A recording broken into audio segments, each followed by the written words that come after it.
Man, I appreciate y'all stopping back in to 2Text10 Swamp Watch, where we wade through the swamp and see what these swamp creatures are really up to and what corners they're lurking around. Let's go see what they're talking about with this radically racially charged word, lynching. Thank you, John. President Trump kicked off the day igniting outrage, tweeting about impeachment. All Republicans must remember what they are witnessing here, a lynching. The comparison to lynching drew immediate condemnation across the board from Democrats. Of course the Democrats are going to attack. It's called projecting. They're going to accuse him of everything that they're doing. Don't believe me? Let's look if they've done it themselves. When was the last impeachment? Clinton? What did the Democrats say about that impeachment? Illinois Congressman Bobby Rush tweeting, "You think this impeachment is a lynching? What the hell is wrong with you? Do you know how many people who look like me have been lynched since the inception of this country by people who look like you?" Democrats. Everything's racist. Everything from the Democrats that come out of their mouth is based off of bias, opinion, emotion, and feelings. They always leave out the facts. The fact is, 3,000 black Americans were lynched during the times of slavery. The other fact of the matter is, up to 2,000 whites were lynched as well in the United States of America. And if you look at the terminology of the word states a mob of people basically executing one individual without fair trial, hence lynch mob. You also had lynch mobs being depicted in the old Western movies. And they were lynching white people in the movies. And yes, there are movies where they lynch black people. But it is not fair or bipartisan to say that it was strictly just black Americans. And that's the other thing. Everybody wants to add their race prior to being an American. I'm an American. I don't throw my race in there every time I say I'm an American. I'm saying, hey, I'm a Mexican American. No, I'm American. I'm here in America. I support this nation. I live here in this nation. I love this nation. I ain't saying that Democratic congressman doesn't love his nation. I just think they're perpetuating propaganda to delegitimize the president's presidency. Since the very beginning, over and over, every word he says is scrutinized. And any word that he says that they don't like, they bend and contort to make it a bad word. Man, go jump in a lake with that bullshit. Rush supports impeaching the president, as does Texas Democratic Congresswoman Veronica Escobar. An incredible disrespect to the country is what he did this morning with that comment. It was awful. It was awful. That's a Texas Congresswoman? Definitely Texans do not feel that way. At least not all Texans. At least the ones not in their left mind. The ones in their right mind. They got this figured out. On the Republican side, reaction ranged from full support for the president. This is a lynching in every sense. This is un-American. To a more nuanced reaction. There's no question that the impeachment process is the closest thing of a political death row trial. So I get his absolute rejection of the process.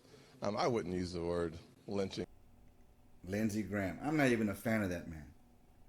At least these two back the president and at the same time understand what the word being paraphrased here is being used for. It's crazy how they twist and contort these things. And even at that, one dude says, I wouldn't use the word myself, but I equate this to the same thing as being put to death row. So he's being put to death. Extremes are extremes, no matter how you sugarcoat it. But Republican Congressman Adam Kinzinger, a Trump supporter who also frequently disagrees with him, called the president out today, tweeting, "Never should we use terms like lynching here. The painful scourge in our history has no comparison to politics, and President Trump should retract this immediately." This word shouldn't be used here. This word shouldn't be used. That's what you hear from the left all the time now. You can't say this. You can't say this. You can't say that. You can't use this word. But the hypocrisy of it all is they can use whatever the hell they want, and they can describe things any way they want. AOC, didn't she describe the border camps on the border camps on the wall, but the detention centers on the border as concentration camps? Those people are coming here illegally. At the same token, they know they're coming here illegally, and they're being detained, and they're being fed, and they're giving some kind of due process. We didn't go into their country, surround them, rape and pillage their people, then put them into camps, forcibly force them to work, beat them, desecrated them, killed them, abused them, created genocide. Come on, man. Emotions. You stupid effers. You need to put facts before emotions. Because all you're going to do is make this whole world, or not the world, at least this whole nation, and put it in an emotional state, which you already have. Oh, is that what they're trying to do? They're trying to divide the United States of America. That's biblical. Even Jesus himself said to the Pharisees of the day, this is what he told them. Matthew 12:25. But Jesus knew their thoughts of their heart and said to them, every kingdom divided against itself will not stand and be brought to desolation. And every city and home divided against itself will not stand. So we trying to crumble this nation by dividing the crap out of it? It's the United States of America, not the divided individual, egotistical individualism of America. Come on, man. Jesus. Man, oh man. Now, let's go find Marty McFly and Doc and go back in time and see if these demon rats are authentic or not. I mean, are they true to their word? Do they truly feel this way about that word? Have they been authentic about this word this whole time? Great Scott! This day feels to me like we're taking a step down the road to becoming a political lynch mob. Oh, man. How come they didn't freaking string this guy out and eviscerate him? A white guy saying the word lynching for another white guy called Bill Clinton. Where's the hypocrisy? I mean, where is the hypocrisy? There is the hypocrisy. Jesus. What we are doing, or what we are doing here, is not a prosecution, it's a persecution. And indeed, it is a political lynching. Well, he sure as hell wasn't afraid to use the word. And not only that, wasn't afraid to use the word. He wasn't afraid to use the word for a white man named Bill Clinton. Really, that's how it should be. I'm just showing you the hypocrisy of this. Oh, but John, it was a different time. Yeah, well, the Democrats fly back in time and then pull out old shit on people and then eviscerate them here in this time. It's a two-way street. Except the propaganda machine called the media doesn't display it like that. They spoon feed you what they want you to understand and how they want it to be spun for you. And then you run with that. I don't run with shit except myself. The Republicans have had no agenda for over a year. And with this act today, they are signaling that they have no agenda for the future. I will not disregard the people who elected me. 70% of them have said to me, protect the president. Vote to keep this president in office. So I will not vote for this nightmare before Christmas. I will not vote for this lynching in the people's house. Bam. Another one. See this nonsense? They don't want you to use words, but they can use the words. Makes no damn sense. Do as I say, not as I do. That sounds like authoritarianism to me. Come on, man. Well, that's pretty much what AOC is preaching out there. That's socialism. If we go to that, you might as well sign yourself up to be part of the gulag. Because that's what we'll be headed to. We're already underneath the surveillance state. I will vote against these resolutions. And for those of you who say that this isn't about sex, I agree with you. This is about getting rid of the President of the United States. The whole idea is a lynch mob mentality that's... And another one. And the hits just keep on coming. Facts are facts. I'm just trying to put it in your face so you understand that. That they're feeding you literal bullshit. The bull is shitting. And you're just gobbling it up. Take off the blinders, open your eyes. I ain't preaching no woke shit around here. I'm just saying, use your brain. Don't submit to somebody else's. Because a man with a plan will stand. And a man without a plan will be consumed by another man's plan. And that's just facts. Presidential candidate Joe Biden. This is him. He compared impeachment inquiry to lynching. This was back in 1998 in an interview with CNN as the senator from Delaware. He also invoked the term in reference to impeachment. Watch this. Even if the president should be impeached, history is going to question whether or not this was just a partisan lynching or whether or not it was something that, in fact, met the standard, the very high bar that was set by the founders as to what constituted an impeachable offense. So he's apologizing tonight. He apologized, saying it wasn't the right word to use. He says Trump chooses words deliberately to stoke racial divides.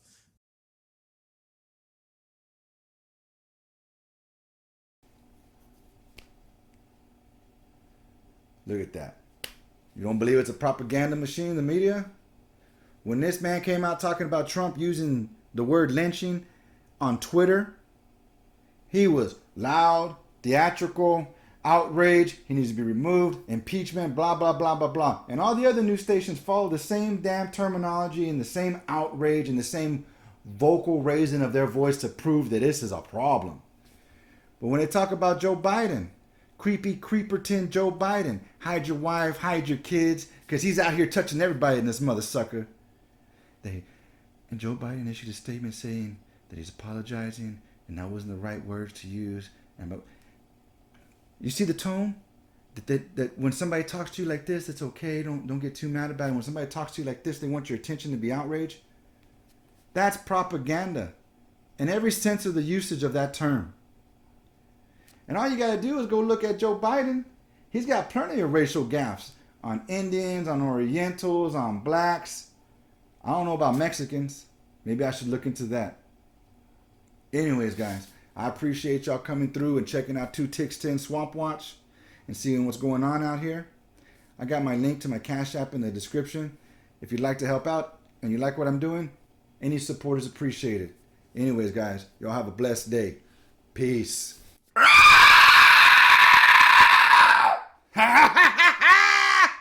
Peace.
In Delaware, the largest growth in population is Indian Americans moving from India. You cannot go to a 7-Eleven or a Dunkin' Donuts unless you have a slight Indian accent. I'm not joking. Even call centers, which rushed overseas in the hundreds of thousands. How many times you get the call? I'd like to talk to you about your credit card. I'd like to talk to you about your credit card. It's a large, very identifiable Somali community. I might add, if you ever come to the train station with me, you'll notice that I have great relationships with them because there's an awful lot who are driving cabs. I mean, you got the first sort of mainstream African American who was articulate and bright and clean and a nice-looking guy. I mean, that's a storybook, man. Yeah. What kind of a chance would a northeastern liberal like Joe Biden stand in the South if you were running in Democratic primaries against Southerners like Mark Warner and John Edwards? Better than anybody else. And you don't know my state. My state was a slave state. My state is a border state. My state is the 8th largest black population in the country. My state is anything from a northeast liberal state. Look at what they value and look at their budget and what they're proposing. Romney wants to he said in the first 100 days, he's going to let the big banks once again write their own rules. Unchain Wall Street. They're going to put you all back in chains. My son is Attorney General a year in Iraq, came back, and that's one of the things that he finds was most in need. When he was over there in Iraq for a year, people would come to him and talk about what was happening at home in terms of foreclosures, in terms of bad loans that were these Shylocks who took advantage of these women and men while overseas. I stopped in Singapore to meet with a guy named Lee Kuan Yew, who most foreign policy experts around the world say is the wisest man in the Orient. It's not rocket science, guys. We did it up in Michigan. When Detroit found out when all the exodus, they didn't have people when the city got back on its feet who could literally turn on the street lights, run the water system. So we went and we hired some folks to go into the neighborhoods. They picked 58 women, turns out, from the hood for a 17-week program, if my memory serves me correctly, to learn how to code. Not one had more than a high school degree. You cannot go to a 7-Eleven or a Dunkin' Donuts unless you have a slight Indian accent. I'm not joking.